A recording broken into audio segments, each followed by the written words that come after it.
Татарстанның халык артисты якташыбыз Виталий Агапов үзенең туган көнендә улдашларына чын бүләк ясады. Концерт Сәүләй авылының Ширкәү төзелешендә булышучыларга рәхмәт йөзеннән куелды.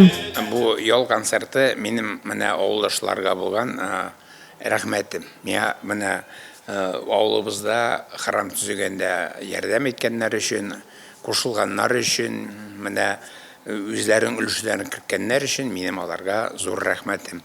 Виталий Агапов белән бер сәхнәдә аның иҗатташ дуслары Ояз Гыйләҗев исемендәге Татар дәүләт драма театры солистлары чыгыш ясады. Баянда исә Виталий Васильевичның уллары уйнады. Татарстанның халык артисты Виталий Агапов 300-дән артык җырлар авторы. Күпләр аны киң күңелле ярдәмчел шәхес буларак белә. 21 елда ул изге эшкә алынды. Туган авылы Сәүләйдә ширкәү салдырды. Авылдашларымның мин башлаган эшне хуплап, ил белән күтәреп алуларына мин бик шат идем ди.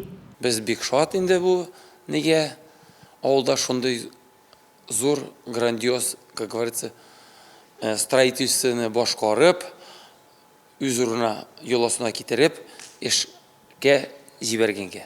Всё. Халык бик яратып йөри, әбиләр, бабайлар, олы абыйлар. Сәүләй халкы бу көнне рәхәтләнеп ял итте, яраткан җырчыларның матур җырларын тыңлады. Адилә Борһанова, Александр Тимофеев, Денис Ипатов, Зей хәбәрләре.